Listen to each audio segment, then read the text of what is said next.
Well, we are continuing our study on great women of the Bible. I brought one, Brother Leland has brought one. We've got one tonight, and Leland, you have one next week too, I think. Okay. I got it prepared. You got it prepared, okay. Tonight we're talking about Rahab. Rahab. Go ahead and turn over to Joshua chapter 2. And let me tell you, you can make it easy on yourself if you put a little mark here in Joshua 2, but also we're going to be turning over to the New Testament quite a bit. So you might want to put a little place there in Hebrews, and James, of course, is right next to it. But we're going to be going back and forth as we look at our study. Joshua chapter 2. I was trying to think of the best way to present the story of Rahab.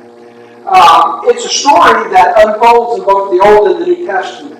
Okay? You have the events that took place in the Old Testament, and you have not an explanation in the New Testament, but you have a re-highlighting of what took place in the Old Testament. And of course, when James is talking about it, and the author of Hebrews are talking about it, Rahab is being held up as an example. Okay? Because of her actions. And so the best way I think to do this is we're going to break it into 5 categories. And some of these categories, some of these verses will overlap, but I'll highlight, say there's 2 verses that are in 2 categories. I'll highlight the difference and why it's that way. So the easiest thing I can think to do is to break it down into these 5 categories, and we'll just go back and forth looking at each point. Rahab, of course, is described to us, and we'll see this in just a minute, as a harlot. She was a woman who was living a sinful life. There's no sense in trying to hide that or deny it. It's something that took. The Bible describes it. It's there. But I think the thing that should stand out is that we're saying this is a great woman in the Bible because she is. It's not her past that made her great. It's what she does in the present and how she's remembered in the future. Okay? But that's the truth. She's the only woman that has an entire chapter written about her in the Old Testament. Isn't that interesting? Oh, no. She has an entire chapter, written about her in the Old Testament. And we might think, well, wait a minute, this is not, a very moral lady. But we see her story. Go over to Joshua chapter 2. And we'll read this part in its entirety, then the rest we'll just look at bits and pieces. Joshua chapter 2.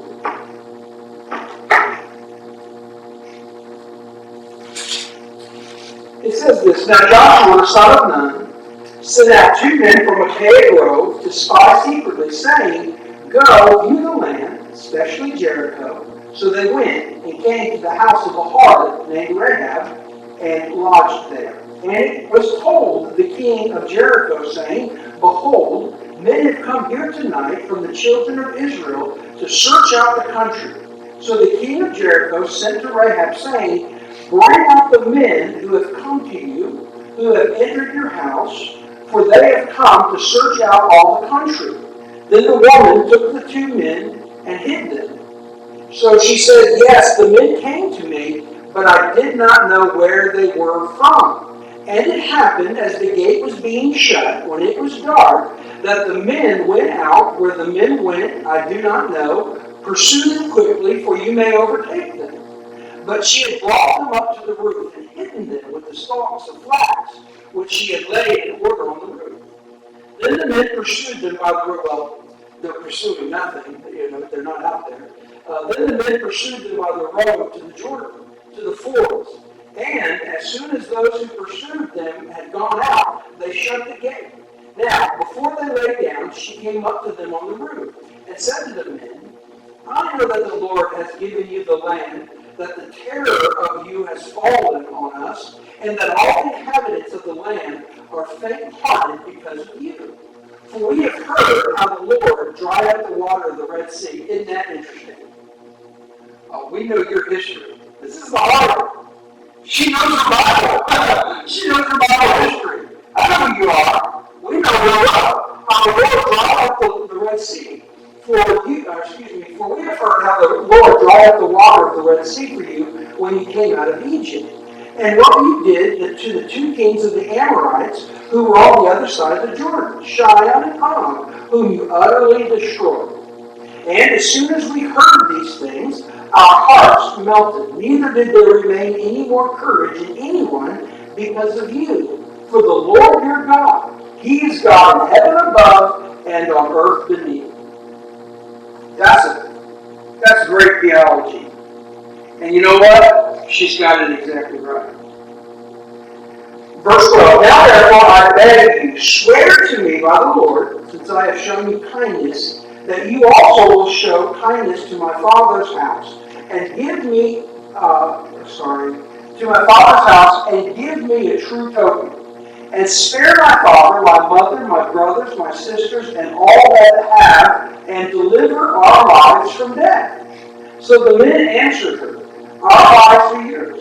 If none of you tell this business of ours, and it shall be, when the Lord has given us the land, that we will deal kindly and truly with you. Then she let them down by a rope through the window, for her house was on the city wall. She dwelt on the wall.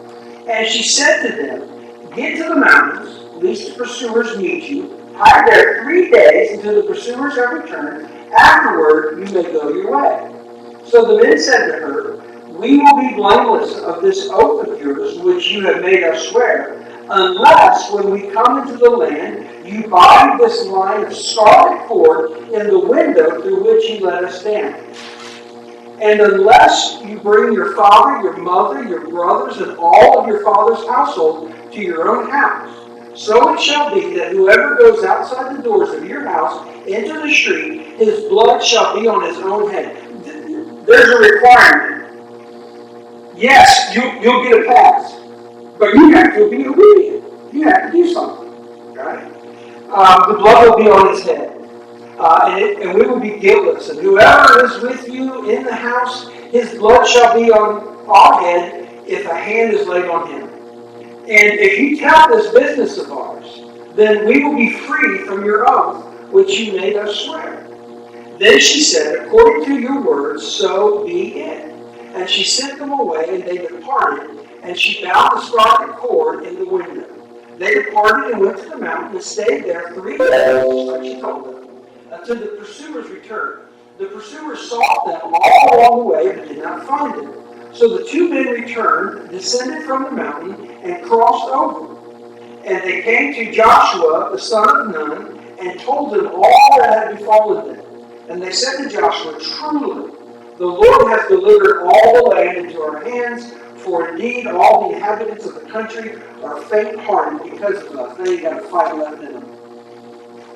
I'm reading from a different Bible, and that print is so close together. I can't read it.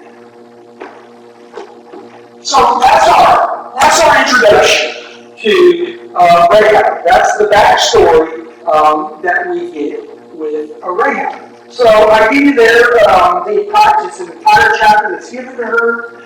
If you want to stay there and go over to chapter 6, Joshua chapter 6.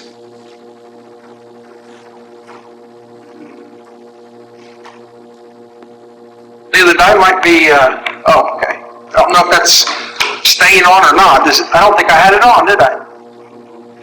I got a big mouth. Who laughed at that? Yeah. I heard some of you laugh about that. See you after class. Joshua chapter 6, verses 17 to 25. I just want to use this as a highlight. And the city shall be accursed, even if all of our therein to the Lord. Only Rahab the harlot shall live, she and all that are with her in the house, because she hid the messengers that we sent. And yea, in any wise keep yourselves from the accursed thing, lest you make yourselves accursed when you take the accursed thing and make the camp of Israel accursed and trouble it. We're going to do. You've got your marching orders. You do exactly as we said, and then you won't become accursed. But in the midst of that, what do they say? Rahab has a special pass. Rahab gets a pass. Not just Rahab, her whole family. Just a few little things there under number 2, our introduction to Rahab in the New Testament. And we're going to look at those in more detail. Rahab is only one of 4 women in Matthew chapter 1 and verse 5 who is mentioned in the genealogy of Jesus. One of only 4. And she is, as you know, we're well aware, she is a woman who had a very shaded past, yet God worked through her. Okay? She is listed in Hebrews 11 and verse 31. We'll look at these in a minute. She's listed as being faithful. And you see that in Joshua chapter 2. She is faithful to the spies. She does not turn them in. She hides them, and then she gives them directions of how they can escape. Go up the mountain, stay there for 3 days. So she helps them. So she's listed as being faithful, and she's noted for her faith, and this is important. In James chapter 2 and verse 25, she's noted for her faith through her work. What was her work? Her work was saving the spies. Okay? Her work was, allowing what these men were sent there, they were sent there to spy, what they were sent there to do. She doesn't hinder it. She doesn't stop it. She works in accordance with them, and she's justified for her faith, or she's mentioned for her faith and her works. Well, here's where I want us to look tonight. That's just a little bit of background. I want us to look at Rahab's life in 5 different sections. Here's the first one. She was a harlot. I don't think that takes any explanation. I think you understand what that means. In the Old Testament, in Joshua chapter 2 and verse 1, she's called a harlot. In Joshua chapter 6 and verse 17, she's called a harlot. In Joshua chapter 6 and verse 22, she's called a harlot. In Joshua chapter 6 and verse 25, she's called a harlot. In Hebrews chapter 11 and verse 31, she's called a harlot. In James chapter 2 and verse 25, she's called a harlot. Now, if I were to say, okay, everybody, close up your Bibles, we're going to have a pop quiz. What was the background of Rahab's story? She was a harlot. Okay? She was a harlot. I think it's interesting that that's not hid. It needs to be there. I think it shows that God can, in the Old Testament especially, God often worked for sinful people in the life of Israel. He did it a lot. You see the Philistines will forever be a thorn in the side of Israel. In fact, not the West Bank, the Gaza Strip is today, the disputed area is, the Gaza Strip is where the Philistines live. I mean, Israel has had a problem with the Philistines forever. But there were times when God used the Philistines to punish Israel. To punish kings, that's for sure, which in turn punished Israel. So God has used sinful people to work in the life of Israel. And this is a good example of that. Never, not one single time, I didn't count it. Let's see, 1, 2, 3, 4, 5, 6. 6 times she's called a harlot. And out of all 6 times, it's never justified as being acceptable. Not one single time. So this idea that, God must have ignored it, no, that's not true. Or God just glanced over it, no, that's not true. She's never justified for what she did, for how she lived. Okay? Now she stopped it, and we'll see how we know that in a minute. But it's never justified. I get people who, they get so upset about this when they say that Rahab sinned because she lied. Also, she lied about not having the spies, and they say, she was also a liar. There are times in the midst of actions when it becomes something that must be done to protect somebody. I don't think it rises to the level of lying. If you're caught behind enemy lines and the captors say, "Tell us where your men are stationed." I don't know. Are you going to say, "Well, sure, let me walk you over there"? So this is a time when God has sent people into this nation, into Jericho, because He's going to take it. Okay? And so she begins to work with them. And so when she is asked by the king, she says, "No, they're gone. I don't know where they're at." Okay? That's her working in the life of Israel. That's her allowing herself to be used in the life of Israel. Okay? But her past is never hidden from us. It's submitted to what she is, and it is never justified. Okay? Here's the second thing. She was a helper to God's people. Let's look at these. Go back to Joshua, chapter 2. And I'm just going to highlight some of the things in these verses.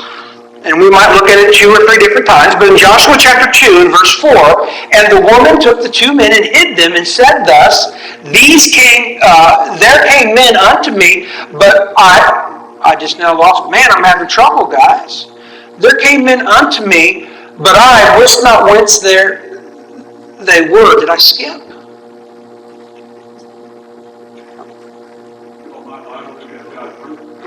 No, this has giant print on it. I don't know why I'm having trouble. It's so blurry.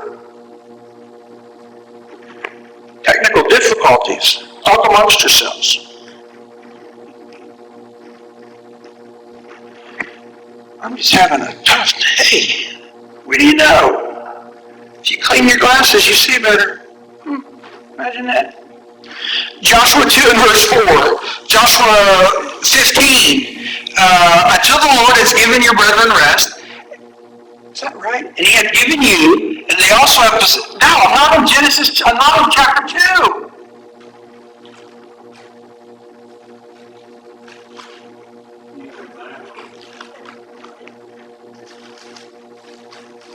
That's not making sense. Now am I in Joshua chapter 2? Here we go. Verse 4. And the woman, there we go. So we saw that she was a harlot, that's number 1. We see that she was a helper to God's people, that's number 2. She says this, and the woman took the 2 men and hid them and said thus, there came men unto me, but I wist not whence they went. I don't know where they went. Okay, they're gone. So she's what? She's helping them. Look at verse 15. Verse 15. Then she let them down by a cord through the window, for her house was upon the town wall, and she dwelt upon the wall. Look at verse 16. And she said unto the men, get ye to the mountain, lest the pursuers meet you, and hide yourselves there 3 days until the pursuers have returned, and afterward may ye go your way. So she is working, she's being a helper to God's people. Go over to Hebrews. Keep your hand there, Joshua.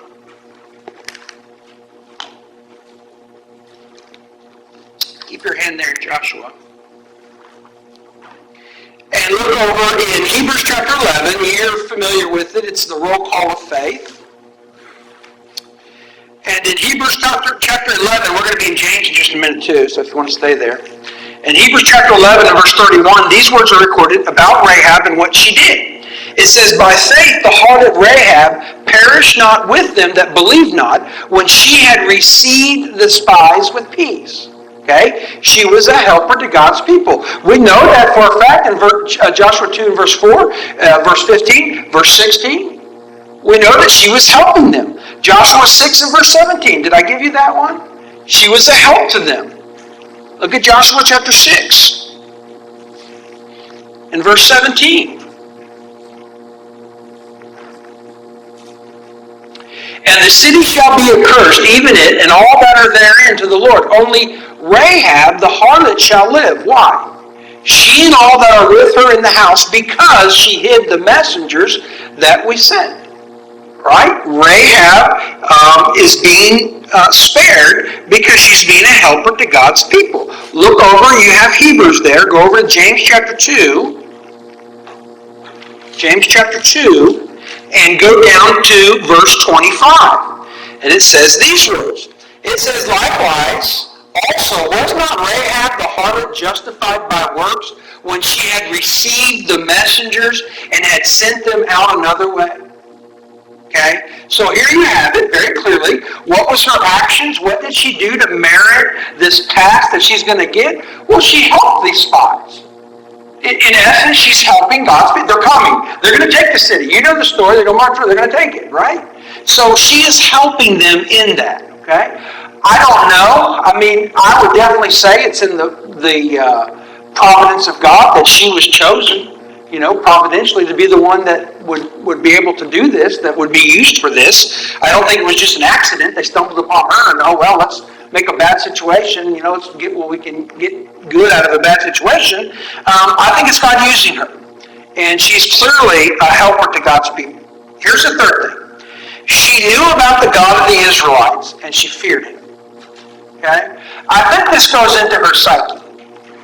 I think when she knows who it is that's in her house, I think her background and understanding of their God, wasn't her God, her background and understanding of their God went a long way into what she was choosing to do. Okay? So she had an understanding about the God of the Israelites. And she had a proper understanding in the sense that he was feared. Go back to Joshua chapter 2. Joshua chapter 2, and go down beginning there in verse 8. Joshua 2 and verse 8. And before they were laid down, she came up unto them upon the roof. And she said unto the men, I know. Listen. I know that the Lord hath given you the land, and that your terror is fallen upon us, and that all the inhabitants of the land faint because of you. For we have heard how the Lord dried up the water of the Red Sea for you when you came out of Egypt, and what ye did unto the two kings of the Amorites that were on the other side of the Jordan, Sihon and Og, whom ye utterly destroyed. She's got a pretty good history down pat. She's got it right.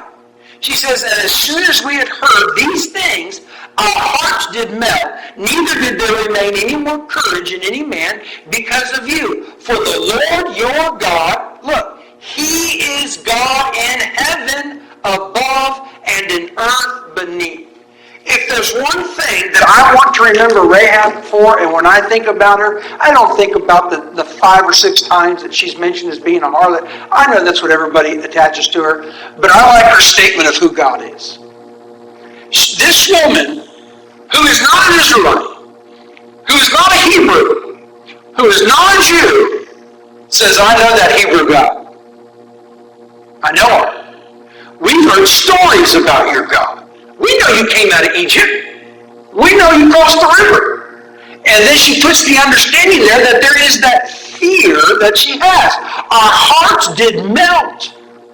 This is scary. Neither did there remain any more courage in man. But I love how she praises God for who he is. God, he is God in heaven above and on earth beneath.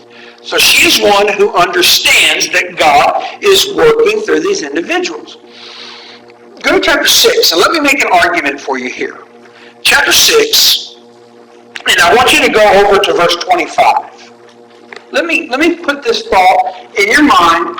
I classify it as what's called a necessary inference. An inference is something not that you take, not that you put into one, that's eisegesis. Eisegesis is when you put something in the text. Exegesis is when you take something out. So I think we're getting a good exegesis here. And I think there's a necessary inference that gives us the understanding that Rahab lived the rest of her life as a faithful woman to God. Look at verse 25.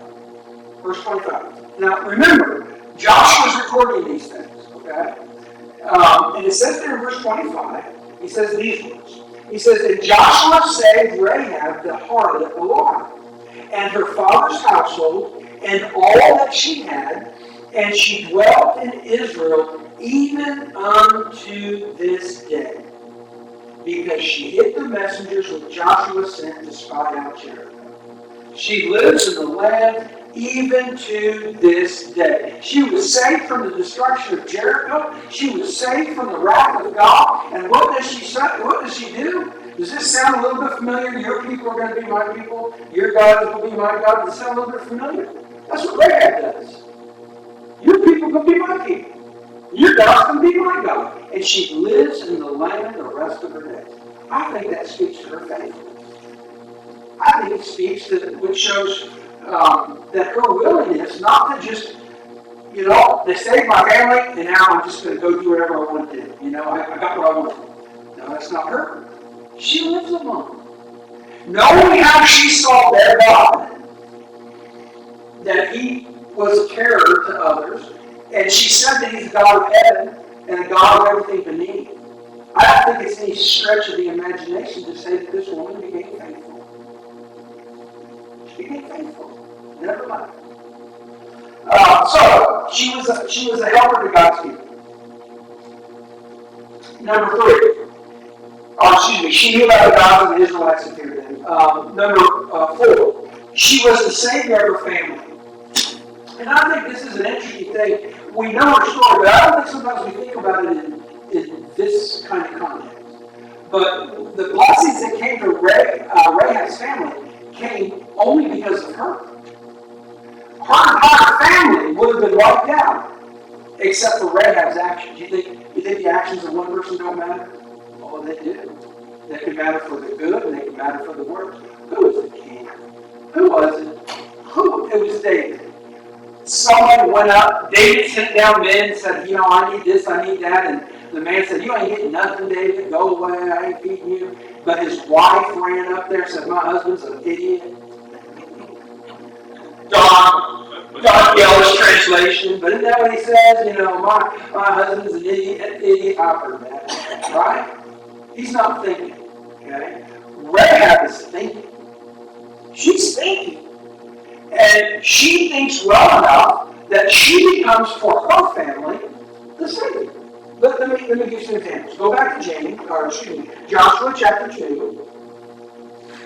And look at verse 12. I told you some of these verses were going to overlap. Okay? Joshua 2, look at verse 12. And it says this, now therefore I pray you, swear unto me, she's talking to the spies.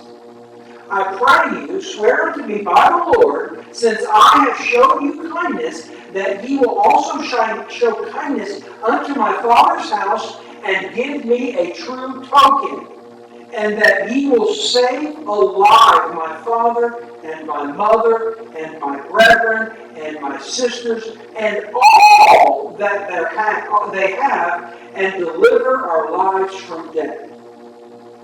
Notice verse 14.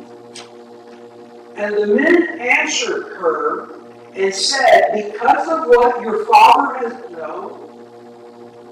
And the men answered her and said, because your brothers have been no. And the men answered her, all for yours. They're making this agreement with Rahab. If she breaks the agreement, she causes her family to be killed. If she keeps the agreement, then her family lives. That's Joshua 2. Go down to verse 14. And the men answered her, all right for yours. If ye utter not this our business, it shall be, when the Lord hath given us the land, that we will deal kindly and truly with thee. Thee is speaking of her, but the thee represents her family. We would put there in modern day English, it would be that we will dwell kindly, that we will deal kindly and truly with y'all. With thee, you and your family. Okay? So she's the savior of her family. Go over to Joshua chapter 6. Joshua chapter 6, go down to verse 22. But Joshua had said unto the 2 men that had spied out the country, go into the harlot's house, and bring out thence the woman and all that she hath, as ye swear unto her. And the young men that were spies went in and brought out Rahab, and her father, and her mother, and her brethren, and all that she had, and they brought out all her kindred, and left them without the camp of Israel, left them out where they would be attacked. Right? This is because of Rahab. It's because of what she's done. It's because of how she blessed these spies. Go over to Hebrews. Over to Hebrews chapter 11. Go down to verse 31.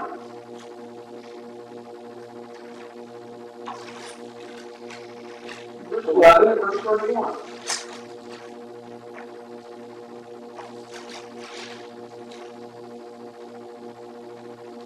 It says, by faith the harlot Rahab perished not. By faith the harlot Rahab perished not with them that believed not, when she had received the spies with peace. She did not perish.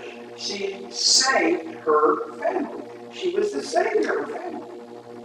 We're talking about great women in the Bible. How could we not include some woman who saved her own family from a God that she knew was real and a God that was bringing judgment on Jericho? Jericho's going away, right? It's going to fall. We all know the story, right? It's not going to be there. And she knows that God's consuming God. So she knows what's going to happen. He says, well, wait a minute.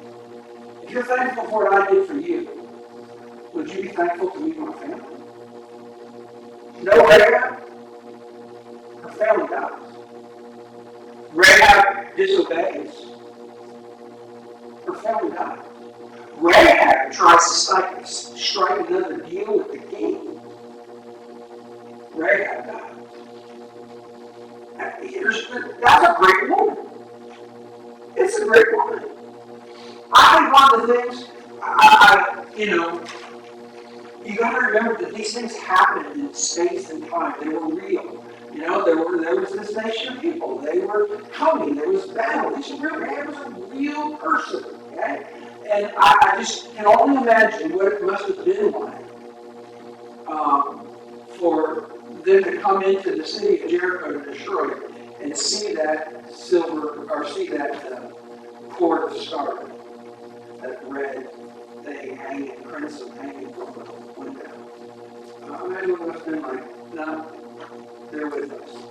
Now, destroy anything you want. You heard Joshua, we don't touch that house right there. It's amazing. Must have been a sight to see. So she's the savior of her family. And then here's the last one. Am I doing okay, Jerry?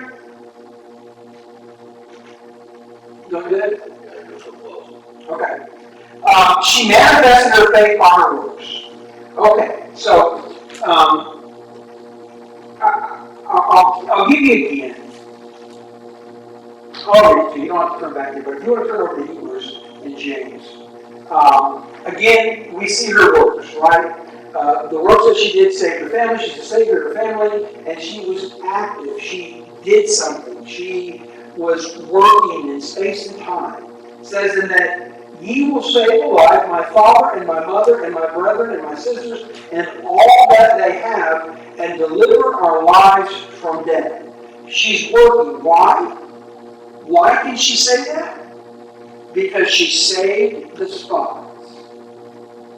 She saved the spies. That's a work. That's a work. Okay? So when you come back here over to Hebrews, and you see, we looked at 31 just a moment ago, you see the definition of what's taking place in this roll call of faith. And here you find, when faith is being talked about, you find Rahab, verse 31. By faith the harlot Rahab perished not with them that believed not, when she had received the spies of peace. Rahab is a woman of faith. I know, he caught up on what her past was. But she's a woman of faith. How do I know? Well, because I read verse 31.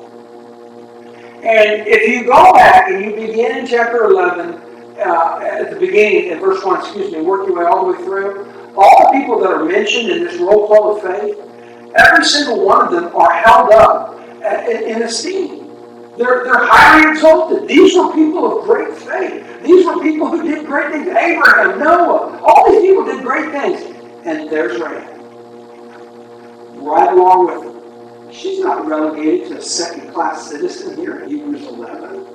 She's put there as equal with these people. Can you imagine Rahab and Abraham in the same chapter? Can you just imagine Noah and Rahab mentioned in the same context as being faithful? That's the way it is. Okay? That's the way it happened. So she's got this faith. Look at James, just turn a few pages over. James chapter 2, and look at verse 25. James 2 and verse 25. Now we're going to connect our faith, right, with works. It says this. Likewise, also, was not Rahab the harlot justified by works when she had received the messengers and had sent them out another way? You know, they say faith only, which is, of course, the only time that's used in the Bible is faith alone can't save. It's not faith only. There's faith and there's works. They go hand in hand. Okay? Who is it? Who is it? You show me your faith, and I'll show you my faith by what I do. James, you show me your faith, I'll show you my faith by what I do. All right, you want to see if I'm a faithful person? All right, let's look at my life. You want to see if Rahab was a faithful person? Look what she did. And then the caveat, the icing on the cake that is stuck there, she lived in Israel. She's still there to this day, as Joshua was right. She's still there. She's a faithful person. So she manifested her faith through her works. That's Rahab. I think she should be included in the list of great women of the Bible. Now, what would a takeaway be for us? I think a takeaway for us should be that we shouldn't let our past destroy the future. We're Christians, of course. We can repent. 1 John chapter 1, verse 7, right? 8, 9. We can repent. But those who are not Christians don't have to have their past define their future. They can become New Testament Christians as well. So I think Rahab is a good example of how I'm not going to let how I started out destroy how I ended up. I'm not going to do it. I'm not going to do it. And so I think that's an encouragement for us. We need to think about Rahab every once in a while. I'm not going to let this define me. I'm going to rise above it. I don't know all that happened in her life, why she went and lived that type of lifestyle. I don't know what happened. But she did. Questions? All right. Basically repeat what you said. You go ahead and repeat it. When you look at James, what James said about, that her works, she had heard how they crossed the Red Sea on dry land. She had heard how the two kings were destroyed. She believed. Well, just belief alone wasn't going to save her, though, was it? It took works. And the works was she protected the spies and let them out a different way. So belief had to be there, but the works also had to be there. Right. And that's why James said what he did. It was by works that she was saved.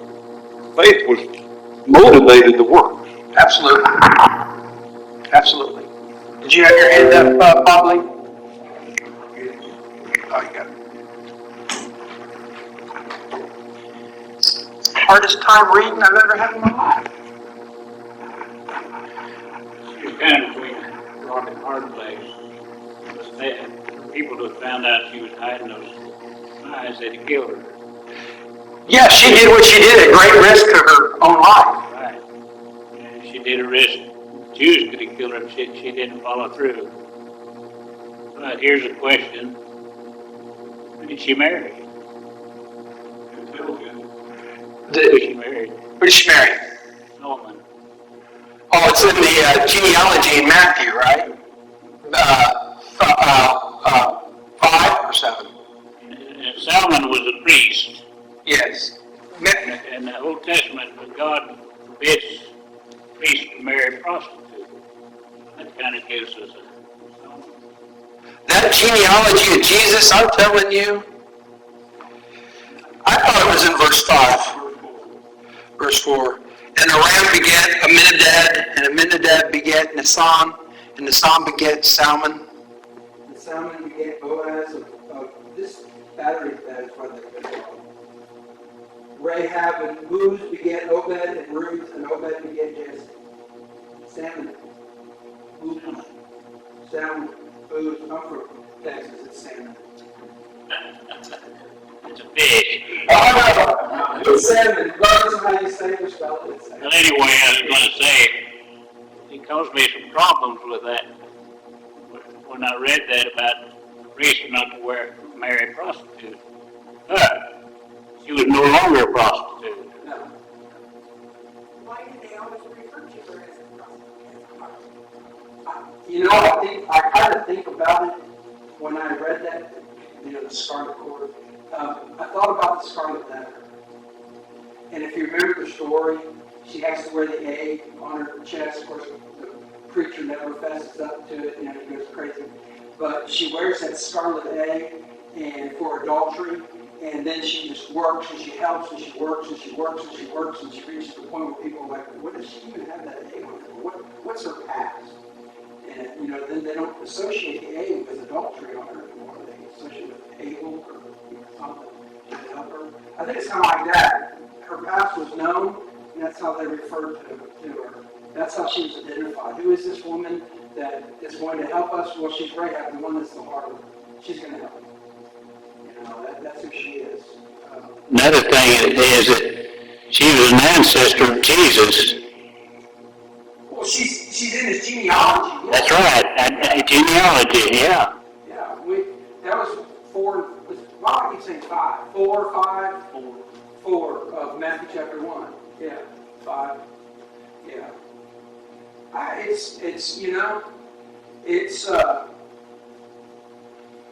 guess it's people were defined by how they were best known, or referenced to how they were best known. Because when the spies do go back, they say Rahab is the harlot, they did that. I cannot think of Rahab without thinking about Naomi, Ruth. Your people are going to be my people, and your God's going to be my God. And I think Rahab reaches that point when she says, "Oh, no, but your God, He's going to be my God." Yeah. Oh, sorry. Oh, you doing that next week? Yes. Okay. Yeah, this is me. I think she became a proselyte.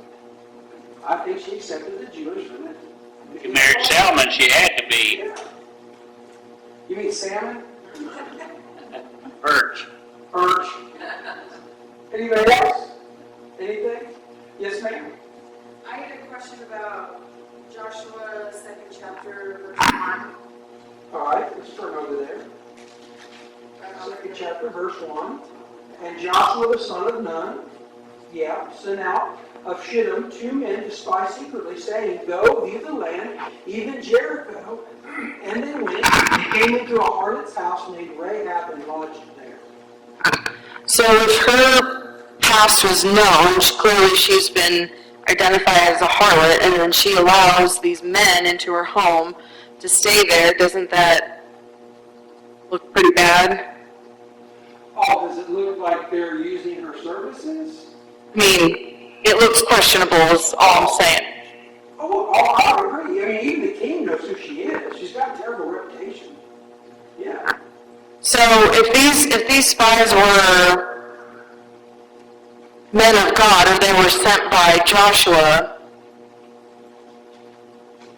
I don't know how to phrase my question. I guess that strikes me as odd that they would lodge in a woman's home who already has this type of reputation.